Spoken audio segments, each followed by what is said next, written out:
Google link जो है ना, मेरे यहाँ पे बहुत बार ट्राई कर रहा हूँ मैं सुबह से, लेकिन नहीं हो रहा है। मैं 2-3 लोगों से ये भी लिया है, सुरू झाला सर फीडबैक भी लिया है रेकॉर्डिंग. उसके बारे में। रेकॉर्डिंग सुरू झालं सर. तो मैंने सर डायरेक्टली वो लिंक डाली है सर उसमें काय ग्रुप में सर। सर रेकॉर्डिंग सुरू झालेलं आहे. कुछ नहीं हो रही सर, कुछ नहीं हो रही। शुरू करा मैडम. जी सर, नमस्कार आप सभी को। नागपुर शिक्षण मंडल द्वारा संचालित श्री बिंझानी नगर महाविद्यालय में 21 फरवरी से 26 फरवरी अर्थात 6 दिवसीय अनुसंधान कार्यशाला का आयोजन किया गया है। आज चौथे दिवस के आयोजन में आप सभी प्रतिभागियों का हार्दिक स्वागत है। महाविद्यालय के प्राचार्य मैत्रेय सर, कार्यशाला के समन्वयक शेंडे सर व नाइकवाड़े सर तथा IQAC के प्रमुख काने मैडम व रक्षाजी सर का भी स्वागत है। इस कार्यशाला की यात्रा कुछ इस प्रकार से है कि 21 फरवरी को श्री बिंझानी नगर महाविद्यालय के प्राचार्य डॉक्टर सुजीत मैत्रेय सर ने बीज वक्तव्य दिया तथा डॉक्टर प्रमोद मुंघाटे सर ने रिसर्च प्रोजेक्ट पर अपने विचार रखे। दूसरे दिन नाइकवाड़े सर ने अनुसंधान उद्देश्य व परिकल्पना तथा निम्बार्ते सर ने रोड मैप फॉर रिसर्च पर प्रकाश डाला।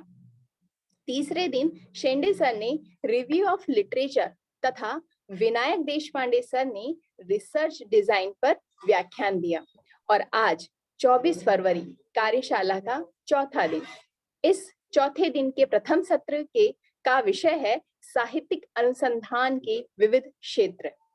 भाषा के प्राध्यापक आज बहुत ही प्रसन्न होंगे इस विषय को सुनकर, क्योंकि प्राय अनुसंधान अर्थात शोध पद्धति का मार्गदर्शन विज्ञान और वाणिज्य को केंद्र में ही रखकर किया जाता है। कला संकाय और विशेष रूप से भाषा के प्राध्यापक वंचित रह जाते हैं, किंतु आज भाषा के प्राध्यापकों का दिन है। अतः चलिए हम सभी लाभान्वित होते हैं घरत सर के मार्गदर्शन से। डॉक्टर नरेंद्र घरत श्री बिंझानी नगर महाविद्यालय के मराठी विभाग के विभागाध्यक्ष हैं। सर का संक्षिप्त परिचय कुछ इस प्रकार है।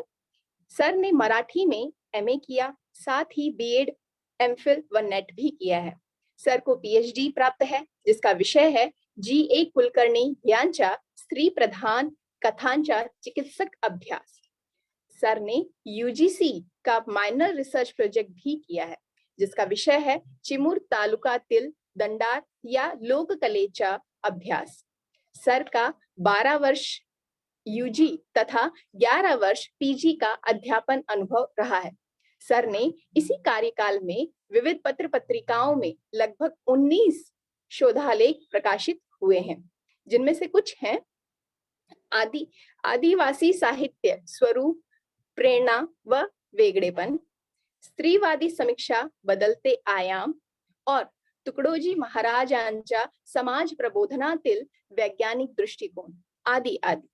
तो साहित्यिक शोध कार्य के ऐसे अनुभव संपन्न घरत सर सादर आमंत्रित हैं साहित्यिक अनुसंधान के विविध क्षेत्र पर हमारे मार्गदर्शन के लिए।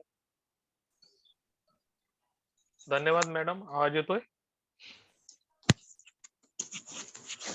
श्री बिंझानी नगर महाविद्यालयाच्या वतीने दिनांक 21 फेब्रुवारी ते 26 फेब्रुवारी 2022 या कालावधीत संशोधन पद्धती या विषयावर कार्यशाळेचे आयोजन केलेले आहे। आज कार्यशाळेचा चौथा दिवस आणि चौथ्या दिवसाच्या पहिल्या सत्राला उपस्थित महाविद्यालयाचे प्राचार्य, आमचे मार्गदर्शक आदरणीय डॉक्टर सुजित मैत्रे सर, उपप्राचार्य डॉक्टर संदीप तुंडुरवार सर, कार्यशाळेचे आयोजक इंग्रजी विभाग प्रमुख doctor Anil Shende sir, doctor Rajendra Naikwade sir, अंतर्गत गुणवत्ता हमी कक्षाचे समन्वयक डॉक्टर प्रांजली काने मॅडम, सहसमन्वयक डॉक्टर नरेंद्र रखटाटे सर, सर्व उपस्थित प्राध्यापक वृंद आणि संशोधक विद्यार्थी मित्रांनो, सर्वप्रथम मी आयोजकाचे यासाठी आभार मानतो की त्यांनी मला या कार्यशाळेमध्ये आपणाशी संवाद साधण्याची संधी दिली आणि आज आपल्याशी जो मी संवाद साधणार आहे तो असा विषय दिलेला आहे की वाङ्मयीन संशोधनाची विविध क्षेत्रे. तत्पूर्वी मी थोडं पॉवर पॉइंट प्रेझेंटेशन सादर करू इच्छितो.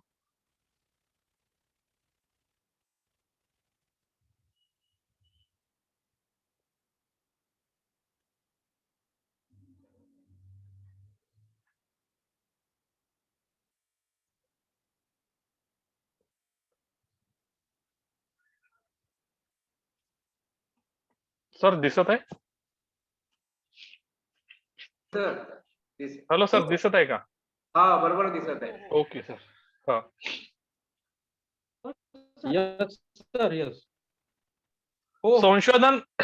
संशोधन शब्दाचा धात्वार्थ जर विचारात घेतला तर सन अधिक शुद्ध म्हणजे संपूर्णपणे सर्वांगीण शुद्ध करणे असा होतो. म्हणजे एखाद्या साहित्य कृतीतील दोष काढून चुकीची दुरुस्ती करून शुद्ध करणे असा त्याचा मूलार्थ आहे.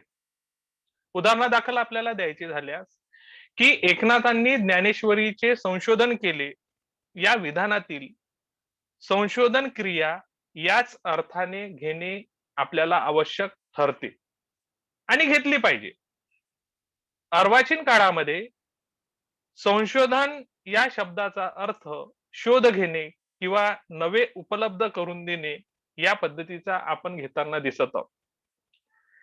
संशोधना संदर्भात, संशोधनांच्या व्याख्यान संदर्भात, स्वरूपासंदर्भात अनेकांनी इथे आपली मतं प्रकट केलेली आहे.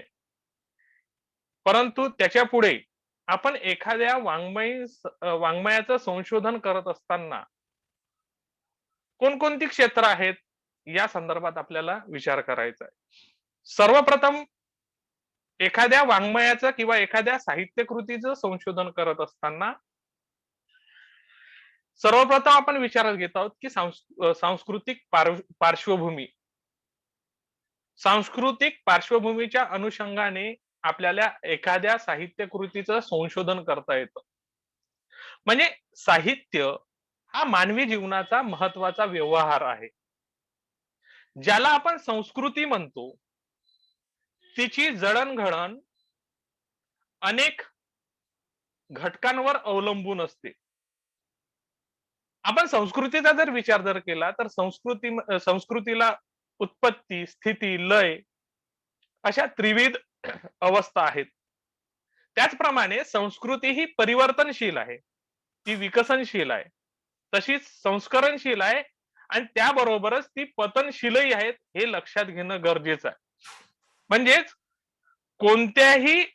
कोणताही सांस्कृतिक उपक्रम जो आहे तो सांस्कृतिक उपक्रम विकारांपासून अलिप्त राहू शकत नाही. साहित्याच्या सांस्कृतिक पार्श्वभूमीचा आपण जेव्हा विचार करतो त्यावेळेस या गोष्टीचा विचार करत असताना वास्तविक जीवनाच्या सर्व अंगातील सापेक्ष संबंधाचा एका अर्थी आपल्याला शोध घ्यावयाचा असतो. म्हणजे साहित्य आणि संस्कृती यांच्यातील सापेक्ष संबंधाचे अर्थबोधन करणे, साहित्य, कला, ज्ञान, नीती इत्यादींचा समावेश हा सांस्कृतिक उपक्रमांमध्ये आपल्याला होताना दिसत आहे. आणि म्हणून साहित्याप्रमाणे आपल्याला कुठेतरी भाषेच्याही संस्कृतीचा विचार आपल्याला साहित्यामध्ये करावा लागतो. साहित्याचा अभ्यास करत असताना भाषा आणि भाषेचे घटक आपल्याला ज्याप्रमाणे अभ्यासावे लागतात त्याचप्रमाणे संस्कृती आणि संस्कृतीचे घटकही आपल्याला अभ्यासणं अनिवार्य ठरतं. म्हणजे साहित्य, कला इत्यादींमधून प्रत्यक्ष आणि अप्रत्यक्षपणे संस्कृतीचे दर्शन आपल्याला घडताना दिसते. त्यातूनच आपल्याला एक दिसून येतं की मानवी जीवनाच्या, समाज जीवनाच्या प्रगतीचा, अधोगतीचा आणि तत्सम चढ उतारांचा आलेख समजावून घेणे सांस्कृतिक पार्श्वभूमीच्या माध्यमातून सहज आपल्याला करता येतो. आता सांस्कृतिक पार्श्वभूमीच्या वाङ्मयीन संशोधनातून अशा अनेक पद्धतीच्या गोष्टी आपल्याला साध्य होताना आपल्याला दिसत आहेत. उदाहरणादाखल आपण जर घ्यायचं जर असेल तर रामायण आणि महाभारतकालीन आर्य संस्कृतीचं दर्शन आपण तत्सम कलाकृतीतून आपण घेऊ शकतो. किंवा मोहनजोदारो किंवा हडप्पा येथील उत्खननात आढळलेल्या विविध कलांच्या अवशेषांच्या आधारे, तर्कशास्त्राच्या आधारे आपण सिंधू संस्कृती आपण समजून घेऊ शकतो. किंवा आपण असं म्हटलं की म्हणजे यादवकालीन आध्यात्मिक संस्कृतीचं संशोधन करण्यासाठी ज्ञानेश्वरींच्या प्रभावळीतील संत काव्याचा अभ्यास आपल्याला अभिप्रेत ठरतो. म्हणजे वाङ्मयीन संशोधनाची अभ्यास क्षेत्रे अशी ही सांस्कृतिक पार्श्वभूमी उलगडून दाखवताना आपल्याला दिसतात. व्यक्तिगत जीवन, समाज जीवन आणि या समाज जीवनाचा सांस्कृतिक दस्तऐवज म्हणून साहित्याचे संशोधन आपल्याला करता येईल. सांस्कृतिक पार्श्वभूमीचा परिणाम जो साहित्यावर त्या त्या काळात होत असतो तेच वाङ्मयीन संशोधनाचे अभ्यास क्षेत्र आपल्याला ठरताना दिसत आहे. आता संस्कृतीचा अभ्यास करताना शास्त्र आणि कला यांचा उपयोग होतो. त्याचप्रमाणे साहित्याचा अभ्यास करताना संस्कृतीच्या म्हणजे इतिहास अभ्यासाची आवश्यकताही असते. म्हणजे साहित्याच्या निर्मितीला, जडणघडणीला निसंशयपणे सांस्कृतिक पार्श्वभूमी लाभल्याला आपल्याला दिसून येते. त्या पार्श्वभूमीचा विवक्षित कालखंडातील साहित्याचे विवेचन करणे हेही आपल्याला अनिवार्य ठरतं. आता आपण उदाहरणादाखल घेऊ की पेशवाईंचा अस्त 1818 मध्ये झाला आणि तेव्हापासून इंग्रजी अंमल सुरू झाला आणि अर्वाचीन कालखंडाची सुरुवात खऱ्या अर्थाने आपण पेशवाईंच्या अस्तापासून आपण धरतो. इंग्रजांनी या देशात आपला एक छत्री अंमल सुरू केला आणि एक छत्री अंमल सुरू केल्यानंतर राज्यकारभार करताना त्यांच्या वृत्तीतच मुळात एक अंतर्विरोध होता असं आपल्याला दिसून येईल. की कोणता अंतर्विरोध? की मायदेशी त्याची लोकशाही निष्ठा आणि आपल्याला साम्राज्य म्हणजे एखादा जर आपण ज्याच्यावर राज्य करतो त्या राज्यावरती आपली साम्राज्यवादी निष्ठा होती असं आपल्याला म्हणता येईल. त्या पद्धतीने या निष्ठा होत्या. त्याच पद्धतीने भारतीयांना शहाणं करून सोडणं, या देशामध्ये विविध भौतिक सुधारणा घडवून आणणं, सुव्यवस्था व शांतता निर्माण करून सर्वांच्या सुखी जीवनासाठी विशिष्ट धोरणांचा अवलंब करणं, याही गोष्टी आपल्याला महत्वपूर्ण ठरताना दिसून येतात. सर थोडा माईक कोणाचा सुरू आहे सर? आवाज येतो. आणि त्याचप्रमाणे यांनी पाश्चात्य भौतिक विद्यांचे शिक्षण देण्यासाठी सोय केलेली होती. म्हणजे बुद्धिप्रामाण्य, व्यक्ती स्वातंत्र्य, उदारमतवाद, लोकशाहीची मूल्य यांचा पुरस्कार करूनही भारतीय लोक कायमचे गुलामगिरी कोणत्या पद्धतीने राहतील या पद्धतीच्या दृष्टिकोनातून इंग्रजांनी विचार केलेला होता. आता इंग्रजांनी ज्या पद्धतीने राजकीय स्थित्यंतर केलं त्याच पद्धतीने म्हणजे मानसिक स्थित्यंतर केलेलं आपल्याला दिसून येईल. की नवीन मूल्य आणलीत, नवीन जीवन मूल्य आलीत, नवीन सांस्कृतिक मूल्य आणली आणि ही सांस्कृतिक मूल्य, जीवन मूल्य, विचार मूल्य यामुळं काय झालं की राजकीय गुलामगिरी ज्या पद्धतीने लादल्या गेली त्याच पद्धतीने मानसिक स्थित्यंतराबरोबरच मानसिक गुलामगिरी ही लादली गेलेली आहे. आणि याचा जर आपल्याला शोध घ्यायचा जर असेल तर याचा शोध घेत असताना आपल्याला अर्वाचीन कालखंडातील साहित्याचा आपल्याला शोध घ्यावा लागतो. आणि अर्वाचीन कालखंडातील साहित्याचा आपण जेव्हा शोध घेतो त्यावेळेस ज्या पद्धतीने विवक्षित कालखंडामध्ये ज्या काही गोष्टी घडताना दिसत असतात, जे काही सांस्कृतिक बदल घडताना दिसत असतात, त्या सांस्कृतिक बदलाचा परिणाम आपल्याला त्या त्या साहित्य कृतीवर आपल्याला होताना दिसत आहे. आणि म्हणूनच आपण जेव्हा 1945 ते 1945 नंतरचा किंवा 1947 नंतरचा कालखंड आपण जेव्हा विचार करतो त्यावेळेस की या कालखंडामध्ये सांस्कृतिक जीवनात काही नवं घडत गेलं. स्वाभाविकच काय झालं की साहित्यामधून त्याचं प्रतिबिंब आपल्याला म्हणजे साहित्यिक मांडताना दिसत आहे. उदाहरणादाखल आपण महात्मा गांधीजींनी अहिंसेचं तत्वज्ञान पुढे आणलं. म्हणजे सत्याग्रहाचं एक नवं समर्थ शस्त्र त्यांनी दिलं. पण त्याचबरोबर आपल्या तत्वज्ञानात किंवा विचार प्रणालीत महात्मा गांधीजींनी खेड्याकडे चला यालाही प्राधान्य दिलेलं आपल्याला दिसून येतं.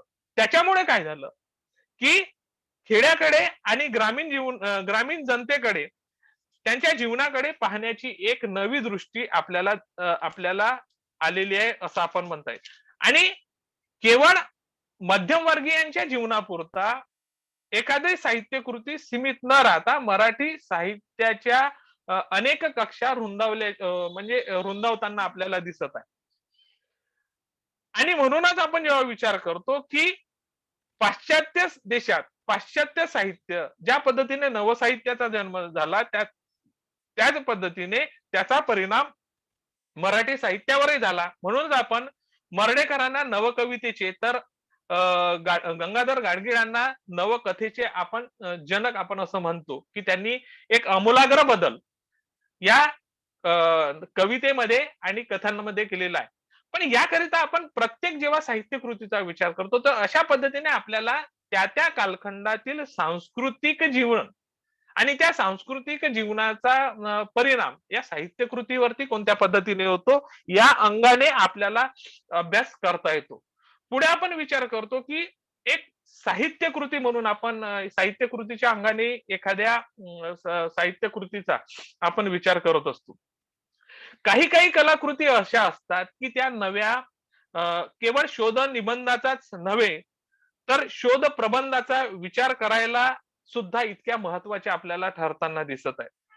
म्हणजे त्या साहित्य कृतींना वाङ्मय इतिहासाच्या दृष्टिकोनातून एवढं मोठं स्थान प्राप्त झालेलं असते की त्या साहित्य कृतींनी नव्या वाङ्मय प्रकारांना जन्म दिलेला असतो किंवा त्यांनी स्वतःचा महात्म्य सिद्ध केलेलं असतं असं आपल्याला म्हणता येईल. या साहित्य कृती काय होत असतात की नेहमीच संशोधकाला आकर्षित करण्याचा प्रयत्न करताना दिसत आहे. म्हणजे संगीत सौभद्र उदाहरणादाखल मी म्हटलेलं आहे की संगीत सौभद्र हे नाटक जर घेतलं तर संगीत सौभद्र नाटक म्हणजे मराठी नाट्य मन्वंतर घडविणारी एक प्रभावी नाट्यकृती म्हणून आपण त्याचा विचार करतो.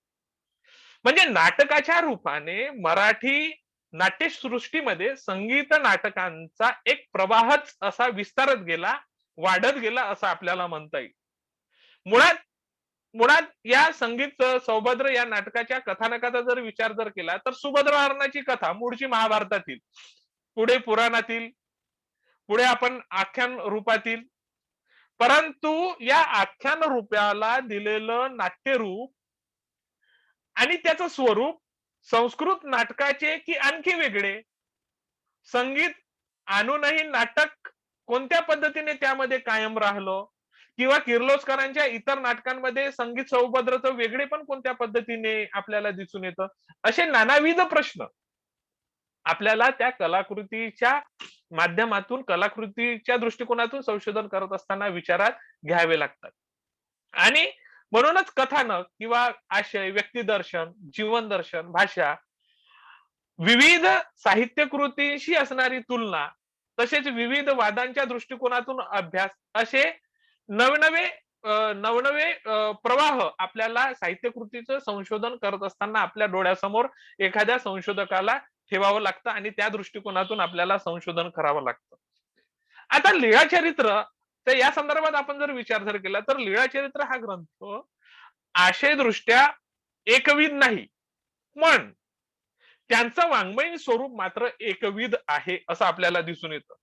म्हणजे याची लेखन पद्धती निवेदकाची आहे त्या निवेदनाच्या अनेकविध तर्र आहेत.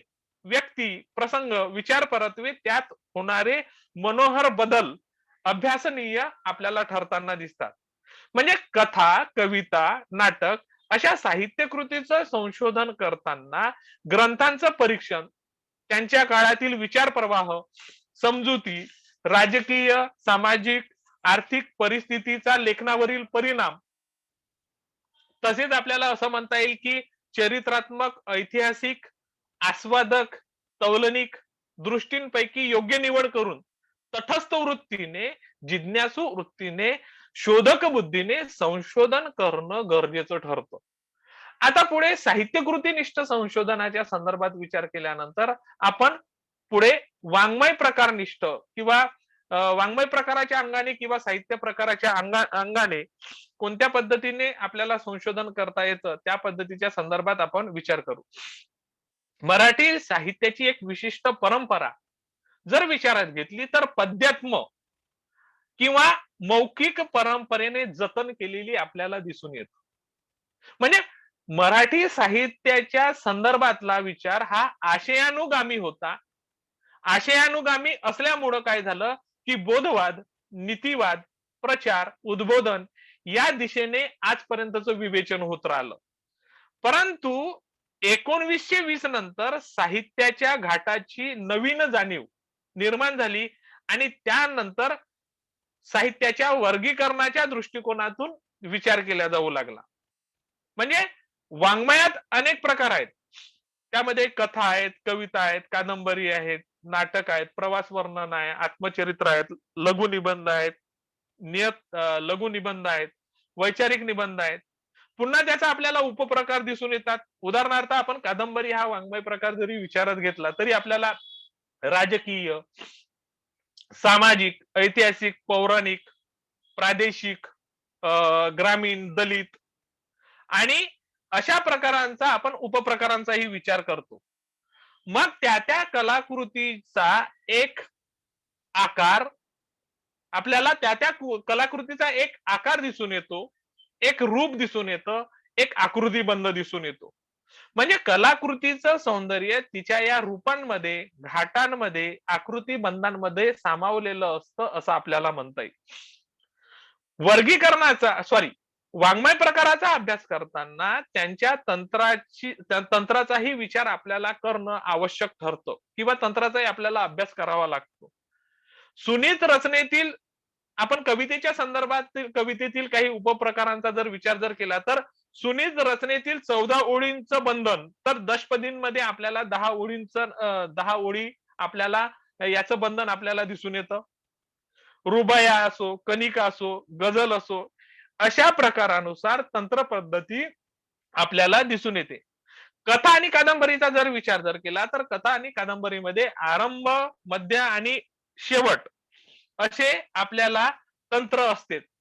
या तंत्रानुगामी वाङ्मय प्रकाराप्रमाणे वाङ्मय प्रकार आशयानुगामी सुद्धा असतात आणि आशयाचा नेमकेपणा जर व्यक्त करायचा जर असेल तर आपल्याला कथा वाङ्मय प्रकार एखाद्या कलावंताच्या दृष्टिकोनातून सोयीचा ठरेल, तर एखाद्याला कादंबरी योग्य वाटेल, तर कोणकोणत्या साहित्यिकाला महाकाव्य हा प्रकार सोयीचा वाटेल. म्हणजे कादंबरी किंवा महाकाव्य या संदर्भात विचार करत असताना विस्तृत जीवन दर्शनासाठी या दोन्हीही साहित्य प्रकाराचा आपल्याला विचार होताना आपल्याला दिसत आहे. म्हणजे काही गोष्टी अशा असतात की आपण वाङ्मय प्रकाराचा जेव्हा विचार करतो त्यावेळेस चक्र या एकांकिकेचा जर विचार केला तर चक्र या एकांकिकेचा स्पष्टीकरणात्मक विस्तार माता द्रौपदी या 3 अंकी नाटकाच्या अनुषंगाने आपल्याला करता येईल. परंतु महानंदा या कादंबरीचं पुढं आपण महानंदा हे नाटक झालं आणि यामुळं लेखकाच्या निवडीमुळे त्याला कुठल्याही वाङ्मय प्रकारात लिहिणं सुलभ आपल्याला होताना दिसत आहे.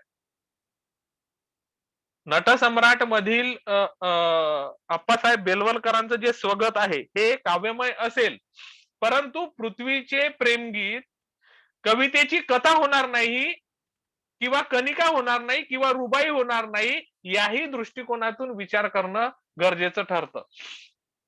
एखादा समर्थ लेखक व्यापक विषय व्यक्त करताना कथेतून तो मांडतो हे त्या लेखकाच्या निवडीवर अवलंबून असतं. म्हणजे साहित्य प्रकार आपण किंवा वाङ्मय प्रकाराच्या दृष्टिकोनातून विचार करतो त्यावेळेस की एखादा विषय एखादा लेखक व्यक्त करताना व्यापक विषय असतो, तो व्यक्त करताना कथेचाही आपल्याला म्हणजे कथेचाही एक साहित्य प्रकार त्याला आपल्याला सोयीचा ठरतो. उदाहरणादाखल आपल्याला जर घ्यायच्या झाल्या तर म्हणजे अनेक ग्रंथ किंवा अनेक कादंबऱ्या लिहिल्यानंतरही जे मानवी दुःख आहे, जो मानवी एकाकीपणा आहे, ते ज्या पद्धतीने चेखावनं आपल्या साहित्य कृतीतून मांडलं त्याच पद्धतीने आपण मराठी साहित्य मराठी कथाकारांचा जर विचार जर केला तर जी.ए. कुलकर्णी यांनी आपल्या जो घाट किंवा एखादा विषय जो व्यापक विषय आहे तो कथेच्या अनुषंगाने मावताना आपल्याला दिसत नाही. कादंबरीचा एक आवाका असावा अशा पद्धतीचा वाटतो, परंतु जी.ए. कुलकर्णींनी अशा पद्धतीचा मोठा व्यापकही किंवा एखादा माणसाचं एकाकपण किंवा दुःखाची मांडणी त्यांनी कथेतून केलेली आपल्याला दिसून येतं. म्हणजेच वाङ्मय प्रकाराचा अभ्यास करत असताना तंत्र, रूप, घाट या पद्धतीने आकृतीबंधाचाही आपल्याला एकीकडे विचार करावा लागतो. आणि आकृतीबंधाची कल्पना ही एकेरी कल्पना नाही. म्हणजे विंदा करंदेकरांची कविता ही मंगेश पाडगावकरांच्या कवितेपेक्षा आपल्याला वेगळी आहे असे आपण म्हणतो, किंवा कविता हा एकच प्रकार जरी घेतला तरी कवितेचा पोत वेगळा, कवितेचा बाज वेगळा. आणि असं आपण जेव्हा म्हणतो तेव्हा तो त्या साहित्य प्रकाराच्या आकृतीबंधाचा विचार असतो, हे आपण संशोधक या नात्यानं समजून घेणं आवश्यक ठरते. म्हणजेच तलावातील चांदणं ही गंगाधर गाडगीळांची कथा अत्यंत तरल व काव्यात्मक आहे असं आपण जेव्हा म्हणतो तेव्हा, किंवा कुसुमाग्रजांच्या अहिनकुल कवितेत एक नाट्य आहे आपण असं म्हणतो, नटसम्राट नाटकामध्ये काव्य आहे आपण असं म्हणतो, किंवा कविग्रेस यांच्या पळस कवितेमध्ये आपल्याला एक कथा उमटताना दिसते. म्हणजे कुठल्याही एका वाङ्मय प्रकारामध्ये दुसऱ्या वाङ्मय प्रकाराची वैशिष्ट्ये आपल्याला दिसून येतात. आणि याही दृष्टिकोनातून आपण संशोधनाकडे एक पाहावं लागतं, किंवा या पद्धतीच्या दृष्टिकोनातून आपल्याला संशोधन करता येतं असं आपल्याला म्हणता येईल. आता केवळ आकृतीबंधाचा विचार नाही तर वाङ्मय प्रकाराचे स्वरूप आणि वैशिष्ट्ये किंवा तंत्र, घटक यांचा विचार करून कालानुरूप जे बदल होतात त्या बदलांचाही आपल्याला विचार करावा लागतो, की त्यातून निर्माण झालेला एक विशिष्ट आकृतीबंध आपल्याला म्हणजे आकृतीबद्ध आपण अभ्यासायला पाहिजे. म्हणजे वाङ्मय प्रकारामध्ये श्रेष्ठ निष्ठता आपण कधीच मानू नये. म्हणजे एखादा विशिष्ट आकृतीबंध एखाद्या कलाकृतीच्या अंतिम श्रेष्ठत्व म्हणजे श्रेष्ठतेचे गमक आहे असं आपल्याला निश्चितपणे म्हणता येणार नाही. अलीकडे वाङ्मयीन घाटाची गती एक विलक्षण गती संकीर्ण बनत चाललेली आपल्याला दिसून येत. म्हणजे अनेक वाङ्मय प्रकार एकामेकांमध्ये मिसळत असल्यामुळे ललित निबंध कथेशी जवळीक साधताना आपल्याला दिसत आहेत. म्हणजे एकांकिका नाटक किंवा दीर्घकथा, कादंबरी यांच्या सीमारेषा आपल्याला पुसटशा होताना आपल्याला दिसत आहे. म्हणजे आपण असं म्हणू शकतो की मी जेव्हा आपण जी.ए. कुलकर्णींच्या कथांचा विचार करतो किंवा जी.ए. कुलकर्णीच्या एकंदरीत आपण कथांकडे बघतो त्यावेळेस मला असं दिसून आलं की जी.ए. कुलकर्णींच्या लेखनाची कथा ही आशयाच्या संतुलनाने कादंबरीच आपल्याला होऊ पाहताना दिसत आहे. म्हणजे अशा पद्धतीने वाङ्मय प्रकाराचा आपण जेव्हा विचार करतो त्यावेळेस त्याच्या रूपाचा, घाटाचा, आकृती बंधाचा, तंत्राचा म्हणजे त्या काळातील जे काही म्हणजे कालानुरूप जे काही परिवर्तन होत असेल त्या परिवर्तनाचा सुद्धा विचार आपल्याला साहित्य प्रकाराच्या दृष्टिकोनातून आपण जेव्हा विचार करतो त्या अंगाने आपल्याला विचार करता येईल. त्यानंतर आपण लेखक आणि वाचक याही दृष्टिकोनातून आपल्याला एखाद्या कलाकृतीकडे किंवा साहित्य कृतीकडे आपण पाहू शकतो. कोणत्याही लेखकाचा अभ्यास करताना त्याचे पर्यावरण तो ज्या पर्यावरणामध्ये जगतो त्या पर्यावरणातील विचारधारा, समकालीन लेखक कोणते आहेत किंवा पर्यावरण कोणत्या पद्धतीचं आहे या पद्धतीच्या दृष्टिकोनातून आपल्याला किंवा संशोधकाला विचार करावा लागतो. म्हणजे ते पर्यावरण आपण विचारात घेत असताना आपण जेव्हा आपण असं म्हणतो की स्वातंत्र्योत्तर कालखंड आपण जेव्हा विचारात घेतो त्यावेळेस आपल्याला असं म्हणता येईल की बासी मर्ढेकरांची नवकविता विचारात घेत असताना बासी मर्ढेकरांचा एकंदरीत जन्म ज्या पर्यावरणामध्ये घडला, त्यानंतर त्या पर्यावरणातील तो ज्या पर्यावरणामध्ये जगला त्या पर्यावरणातील विचारधारा आणि समकालीन लेखक या दृष्टिकोनातून आपण विचार करतो. आणि म्हणूनच आपण जेव्हा विचार करतो की दुसऱ्या महायुद्धानंतरचा एक कालखंड विचारात घेतला, दुसऱ्या महायुद्धानंतर जी मनुष्यहानी झाली, वित्त हानी झाली आणि या सर्वांचा परिणाम कुठंतरी आपल्याला बासी मर्ढेकरांच्या एकंदरीत कवितेवर पडलेला आपल्याला दिसून येतो. म्हणजेच वाचका आणि इथपर्यंतच आपल्याला थांबून चालणार नाही, तर तत्कालीन कालखंडांमधल्या वाचकांच्या आवडीनिवडी कोणत्या आहेत, म्हणजे वाचकांच्या आवडीनिवडीनुसारही लेखन करणारे लेखक आपल्याला फार मोठ्या प्रमाणामध्ये आपल्याला दिसून येतात. आणि या त्याचा लेखकावर मात्र बरा वाईट म्हणजे परिणाम वाचकाच्या आवडीनिवडीचा आपल्याला होताना दिसत आहे. म्हणजे समकालीन पर्यावरण आणि लेखकाचा विचार केल्यावरच त्या लेखकाचं वेगळेपण आपल्याला ध्यानात येऊ शकतो. म्हणजे नामदेव दासांची कविता सर्वार्थाने कळण्यासाठी दलित साहित्य संकल्पनेमागील विचार विश्वाचा वेध घेणं आपल्याला अपरिहार्य ठरतं. आणि त्याचबरोबरच समकालीन कवी त्यांच्या कलाकृतीतून किंवा साहित्यकृतीतून प्रकट झालेल्या नव्या जाणीवा, नवे विचार विश्व यांचाही शोध सर्वांगीण म्हणजे लेखकाच्या दृष्टिकोनातून किंवा वाचकाच्या दृष्टिकोनातून अभ्यास करताना या दृष्टिकोनातून अभ्यास करण्यासाठी उपयुक्त ठरतं. म्हणजे 1960 नंतरच्या मराठी कवितेला एक म्हणजे मराठी कवितेमध्ये एक महत्वाचा कवी म्हणून आपण दिलीप पुरुषोत्तम चित्रे यांचा आपण उल्लेख करतो. कविता या आपल्या पहिल्याच संग्रहात मराठीतील प्रचलित काव्यविश्वाला प्रचंड हादरा देणारी आणि गोंधळून टाकणारी स्थिती चित्रे यांनी निर्माण केलेली आहे. मराठी कवितेची भाषा नाकारून एक संपूर्णतः नवीन भाषेची निर्मिती आणि मानवी जीवनातील सृजनाचा संपूर्ण नव्याने शोध घेण्याची झेप नंतरच्या कवींना मार्गदर्शक ठरली. परंतु त्याच कालखंडाचा जर विचार केला तर इतर कवींवरती जी छाप किंवा जो प्रभाव आपल्याला दिलीप पुरुषोत्तम चित्रे यांचा पडला, परंतु त्या तुलनेमध्ये नारायण सुर्वे आणि नाधो महानोरांचा जर विचार केला तर यांच्यावरती आपल्याला पडलेला दिसून येत नाही. म्हणजेच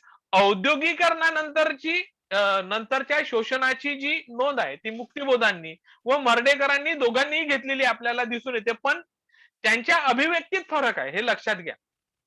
प्रत्येकाची अभिव्यक्ती म्हणजे प्रत्येक लेखक ज्या वातावरणामध्ये घडला तरी परंतु प्रत्येक लेखक निहाय अभिव्यक्तींमध्ये आपल्याला फरक पडताना आपल्याला दिसून येतो. आणि म्हणून कारण त्यांच्या अभिव्यक्तीमध्ये फरक काय, तर त्यांची व्यक्तिमत्व भिन्न आहे. म्हणजे त्यांनी एक युगमान लक्षात घेतलं होतं आणि त्या युगमान लक्षात घेऊन आपल्या शोषणाचा मुद्दा दोघांनाही महत्वाचा वाटत होता.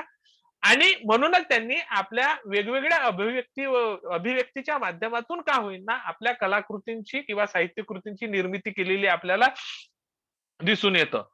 आणि समकालीन व पूर्वकालीन अभिरुचीचा बरा वाईट परिणामही लेखकाच्या व्यक्तिमत्वावरती पडलेला आपल्याला दिसून येतो. काही वाचक किंवा रसिक मानसिक पातळीवर मागच्या कालखंडात रेंगाळताना आपल्याला दिसून येतात. आणि म्हणून एखादी समकालीन कविता वाचताना ते काय करत असतात की समकालीन वाचताना रविकिरण मंडळातील एखाद्या कवींचीच कविता आपण वाचतो आहोत का, या पद्धतीच्या दृष्टिकोनातून आपल्याला विचार करावा म्हणजे करताना दिसत आहेत. वाचकाच्या दृष्टिकोनातून विचार करताना या पद्धतीचे दृष्टिकोन विचारात घ्यावा लागतो. परंतु हे केवळ वाचकच नाही तर लेखकही असं आपल्याला करताना दिसत आहे. लेखकही एकाच वेळी पूर्व परंपरेशी आपली नाड जोडताना दिसून येतो. तो तडजोड मात्र कधीच करताना दिसून येत नाही. आणि तडजोड न केल्यामुळे मागच्या कालखंडांमध्ये रेंगाळत राहणाऱ्या वाचकाशी संवाद साधण्याचा तो नेहमीच प्रयत्न करताना दिसतो. अशा पद्धतीने लेखकनिष्ठ किंवा वाचकनिष्ठही किंवा त्यांच्या अंगानेही आपल्याला अभ्यास करावा लागतो. आता नंतरचा एक मुद्दा लक्षात घ्यावा लागतो, तो म्हणजे भाषेचा. म्हणजे ललित लेखनाच्या कोणत्याही शाखेचा आपण जेव्हा विचार करतो त्यावेळेस भाषेला अनन्य साधारण महत्वाचं स्थान आहे. म्हणजे साहित्याचं माध्यमच भाषा आहे आणि साहित्याचं माध्यम भाषा असल्यामुळे साहित्य या भाषेच्या माध्यमातून की आपल्याला संविधानात्मक व्यक्तिदर्शन इत्यादी जे गुण आहेत ते भाषेच्या आश्रयाने प्रकट आपल्याला होताना दिसत आहे.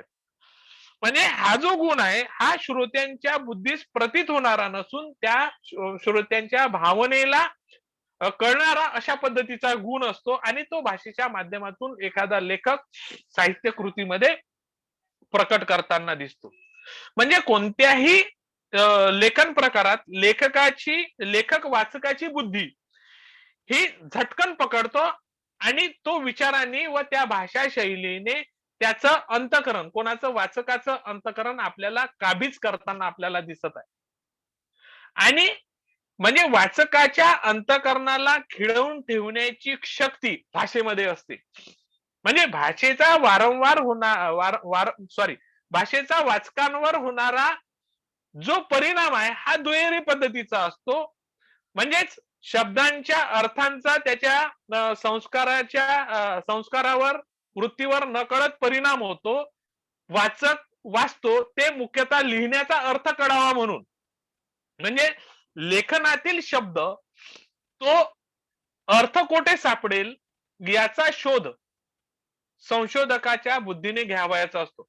म्हणजे एखाद्या साहित्य कृतीचं लेखन केलं तर त्या लेखनातील शब्दामध्ये एखादा अर्थ जो आहे तो अर्थ किंवा मुख्यत्वे त्यांचं वाङ्मयीन व्यक्तिमत्वाची जडणघडण ज्या पद्धतीने झालेली असते त्या वाङ्मयीन जडणघडणातील अर्थ एखाद्या शब्दामध्ये शोधण्याचा प्रयत्न संशोधकाच्या बुद्धीने केला पाहिजे.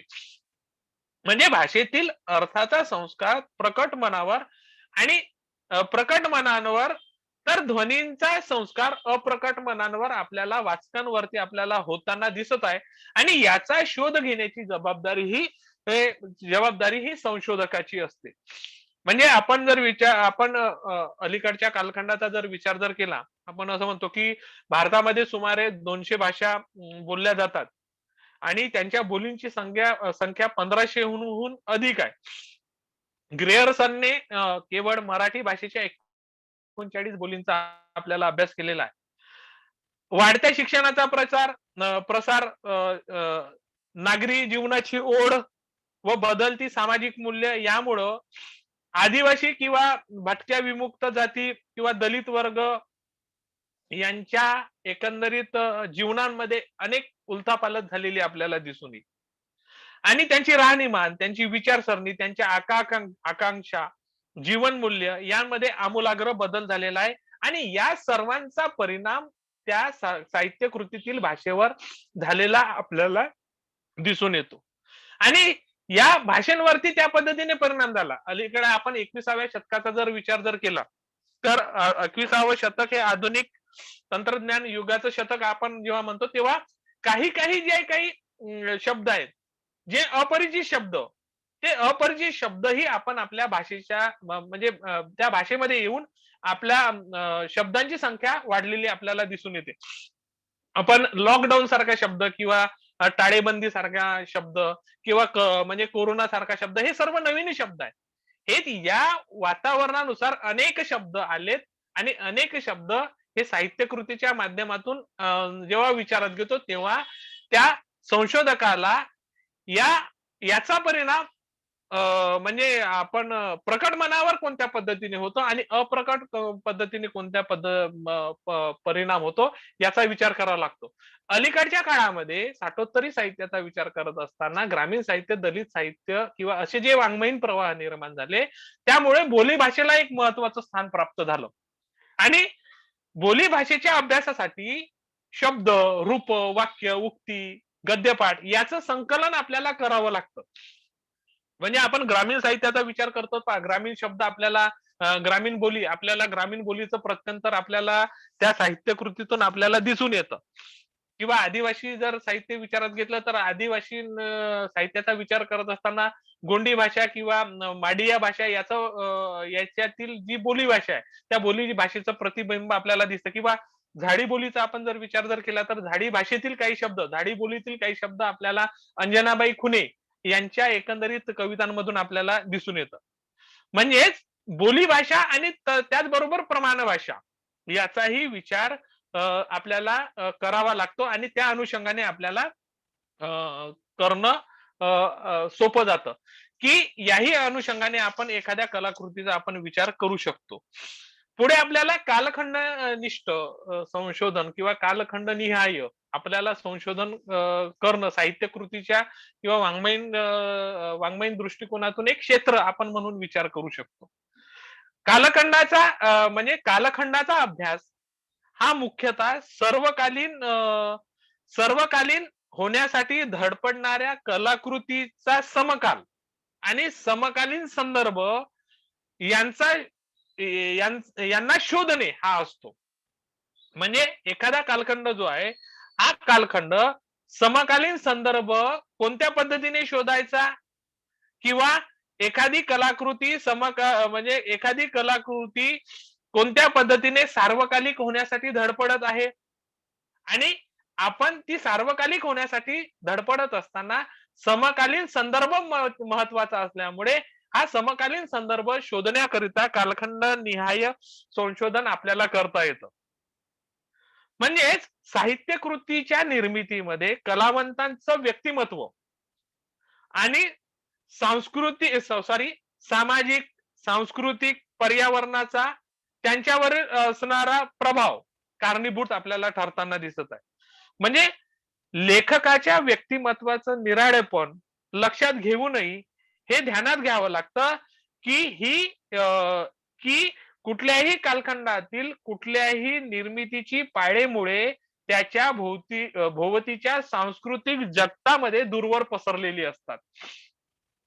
म्हणजे एखाद्या कालखंडानिहाय अभ्यास करत असतानाही कालखंडाचा छोटासा जरी तुकडा जरी आपण विचारात घेतला तरी त्यामध्ये आपल्याला असंख्य गोष्टी दिसून येतात आणि त्या असंख्य गोष्टींचा आपण जेव्हा विचार करतो त्यावेळेस त्यामध्ये एकाच कालखंडात विविध असे सशक्त असलेले अगर नसलेले आविष्कारही आपल्याला पाहावं लागतात.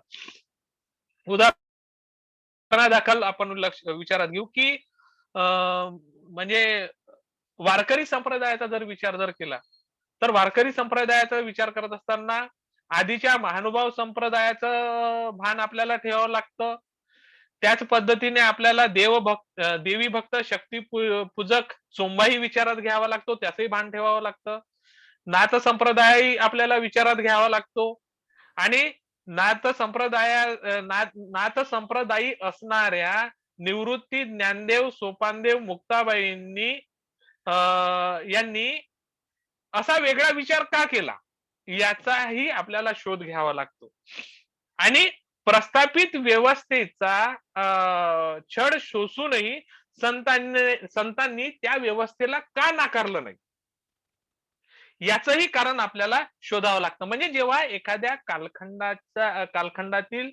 कालखंडाचा अभ्यास करतो तेव्हा त्या कालखंडांमध्ये जे अनेक बारीक सारीक जे अंतर्भूत घटक असतात त्या घटकांच्याही दृष्टिकोनातून आपल्याला विचार करावा लागतो. आपण म्हटलेलं आहे की वारकरी संप्रदायाचा विचार करत असताना किंवा तत्कालीन कालखंडातली पार्श्वभूमी वेगळ्या पद्धतीची असतानाही त्या संतांनी त्या व्यवस्थेला का बरं नाकारलं नाही.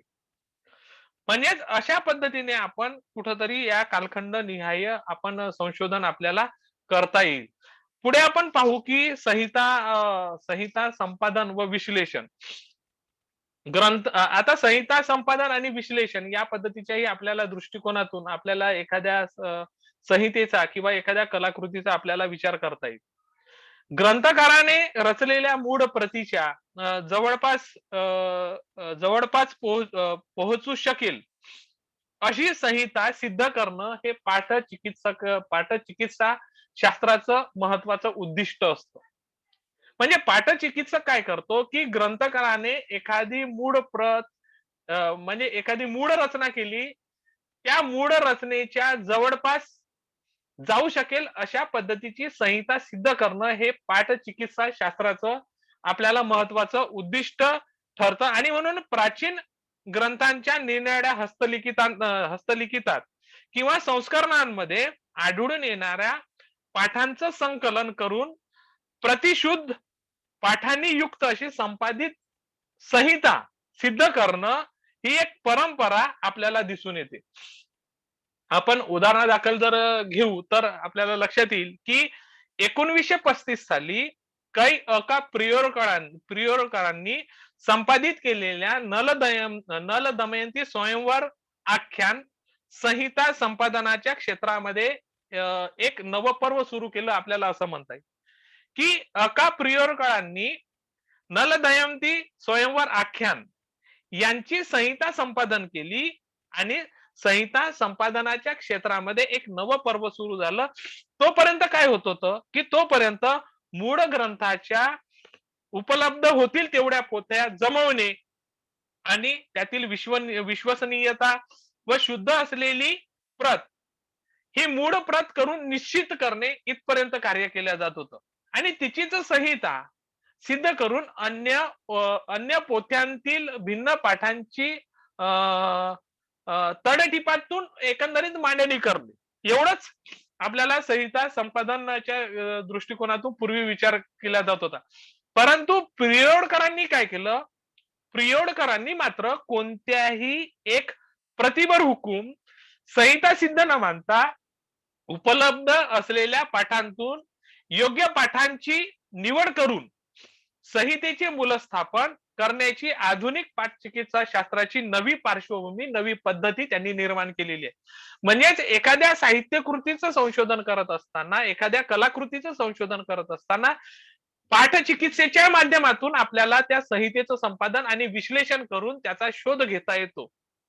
आणि हे शोध घेत असताना आपण एक संशोधक या नात्याने अशा अनेक वाङ्मयीन संशोधन क्षेत्रांच्या माध्यमातून आपल्याला एखाद्या साहित्य कृतीचा किंवा एखाद्या लेखकाचा किंवा त्याने निर्माण केलेल्या म्हणजे साहित्य कृतींचा आपल्याला शोध घेता येतो.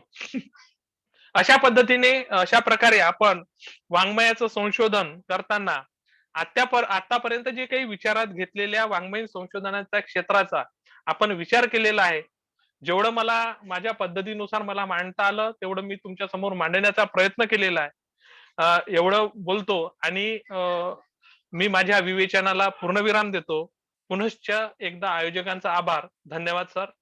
धन्यवाद मॅडम. धन्यवाद सर. सर, आपने जो साहित्यिक अनुसंधान के विविध आयामों को चुना, जैसे कि सांस्कृतिक पृष्ठभूमि के साथ साथ साहित्य कृति में जिसमें कि कथानक, आशय, व्यक्ति दर्शन, भाषा आदि आदि के माध्यमों से हमें ये समझाया. साथ ही साहित्य के प्रकार जो बताया आपने, उपन्यास, नाटक, कहानी इत्यादि पर आपने विस्तार पूर्वक विश्लेषण किया और साथ ही हमारे प्रतिभागियों की साहित्यिक शोध की समझ को आपने सच में समृद्ध कर दिया. आपका मनपूर्वक आभार. साथ ही प्राचार्य महोदय मैत्रेय सर और उप प्राचार्य टुंडुरवाल सर, समन्वयक डॉक्टर शेंडे सर, नाइकवाड़े सर, साथ ही IQAC के प्रमुख काने मैडम और रगटाटे सर का हम धन्यवाद करते हैं. साथ ही हमारे जो प्रतिभागियों ने रुचिपूर्ण सर के व्याख्यान को सुना, अतः आप सभी का हम हार्दिक आभार करते हैं. तो हम मिलेंगे विंझानी सिटी के इसी शोध पटल पर. ठीक सर, कब मिल रहा है? हाँ मॅडम, द्वितीय सत्र शुरू होने वाला है. अजून पुढचं लेक्चर 11:15 आहे आपलं.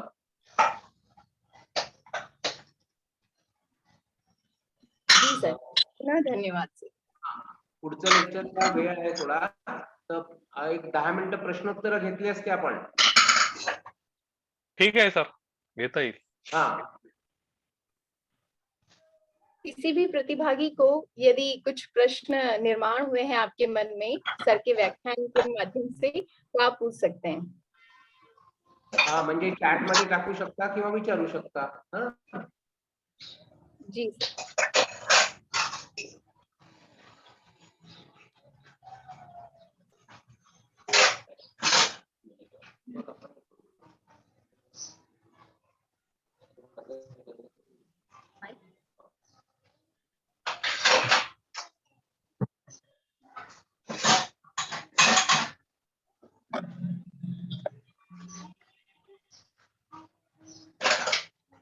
किसी के मन में कोई सवाल?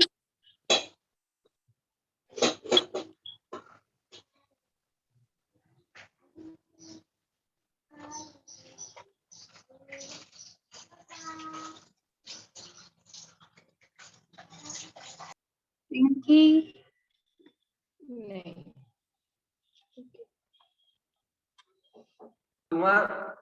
किंवा सरांना काही मुद्दे सुटले असतील तर घेऊन घ्या म्हणा ते 5-10 मिनिटं. म्हणजे काशीकर सर जॉईन झाले की आपण मग या सेशनचा शेवट करू. जी सर. बोला ना सर, काय म्हणता? तुमचे सर, काही कुछ मुद्दे मुद्दे असतील छूट तर गए घेऊन घ्या हैं. सर तुम्ही. असं. सर, एक मुद्दा एक असा विचारात घ्यावा लागेल की भाषेच्या अनुषंगाने आपण जेव्हा विचार करतो त्यावेळेस वाङ्मयीन अंगाने सुद्धा आपण एखाद्या कलाकृतीचा आपल्याला विचार करता येईल की त्यामध्ये जी एखाद्या साहित्यिकाने निर्माण केलेली साहित्यकृती, कविता असो किंवा कथा असो किंवा कादंबरी असो, या सर्वांचा आपण जेव्हा विचार करतो तर त्यामधला निवेदन कोणत्या पद्धतीने आहे, भाषा शैली म्हणजे शैलीविषयक आपण भाषा शैलीच्या अनुषंगाने किंवा एखाद्या शब्दांच्या अनुषंगाने किंवा निळणारे जे शब्द वापरले जातात त्या अनुषंगाने, त्याच पद्धतीने व्याकरणाच्या पातळीवर त्यामधल्या म्हणी, वाक्प्रचार या पद्धतीच्याही वाङ्मयीन अंगाने आपल्याला एखाद्या कलाकृतीचा किंवा एखाद्या लेखकाच्या साहित्यकृतींच्या संदर्भात आपल्याला विचार करावा लागतो.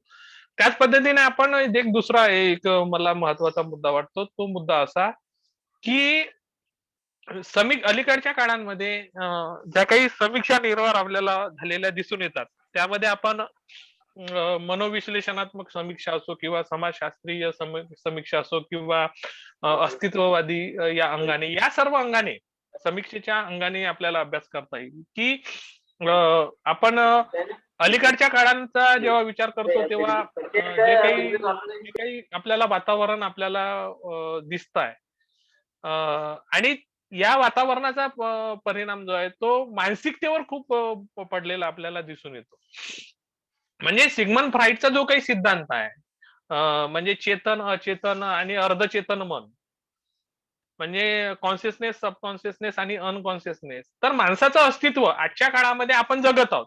करोना सारखा एखादा महामारीचं संकट येणं आणि आपलं अस्तित्व शून्य आहे असं दाखवून देणं, म्हणजे एक्झिस्टन्स माणसाचं शून्य असणं, या म्हणजे एक या समीक्षेच्याही एक अंगाने आपल्याला विचार करता येईल. किंवा आपण समाजशास्त्रीय अंगाने आपण जर विचार केला तर आपल्याला हे म्हणता येईल की समाज आपण जेव्हा म्हणतो त्यामधल्या चाली असतात, रीती असतात, रीतिरिवाज असतात, पारंपरिक पोशाख असतात. आपण लोककथा म्हणजे लोकसाहित्याचा विचार जेव्हा करतो तर लोकसाहित्याचा विचार करताना या गोष्टी आपल्याला महत्वाच्या आपल्याला ठरताना दिसत आहे.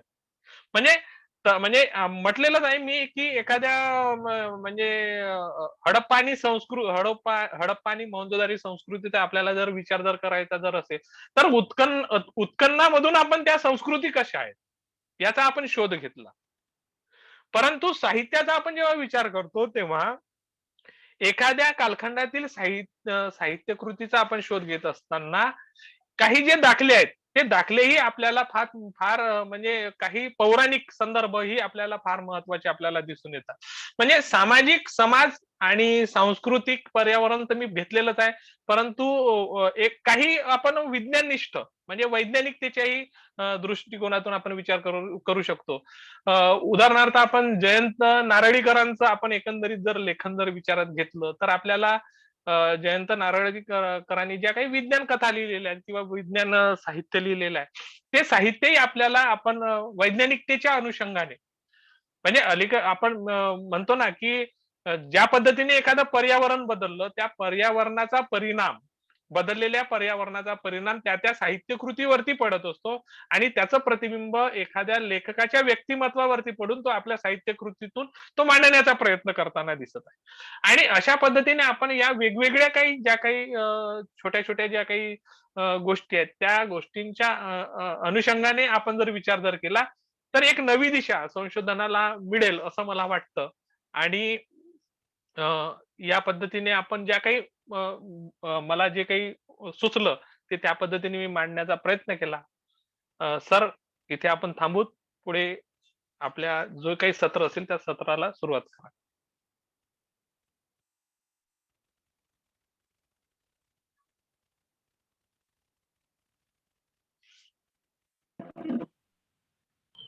जी सर। ठीक आहे मॅडम, तुम्ही करून घ्या तुमचं हे आता समारोप आपला. आभार.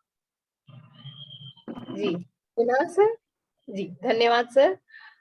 विविध मुद्दों को आपने लेकर जो साहित्यिक अनुसंधान के विविध क्षेत्रों को लिया है और कुछ मुद्दे रह गए थे, समय मिला फिर से आपने उसको समेटा और इन समेटने के साथ साथ आपने जो सांस्कृतिक पृष्ठभूमि, साहित्यिक कृति और साहित्य के प्रकारों में विविध आयामों को आपने छुआ है और विशेष रूप से अगर हम देखें तो जो हमारे प्रतिभागी हैं उन्होंने अपने साहित्यिक शोध की जो समझ है उसको समृद्ध किया है। आपका मनपूर्वक आभार। और साथ ही हमारे प्राचार्य सुजीत मैत्रेय सर, तुंदुरवार सर, समन्वयक शेंडे सर व नाइकवाड़े सर और IQAC के जो प्रमुख हैं काने मैडम और रगटाटे सर का भी हम धन्यवाद करते हैं। साथ ही हमारे जो प्रतिभागियों ने रुचिपूर्ण व्याख्यान सर का शांतिपूर्ण सुना, उन सभी का हम हार्दिक आभार करते हैं। हमारे बीच द्वितीय सत्र के डॉक्टर मोहन काशीकर सर आ चुके हैं और उनका भी हम स्वागत करते हैं सर। नमस्कार सर। नमस्कार, सभी को नमस्कार। नमस्कार सर।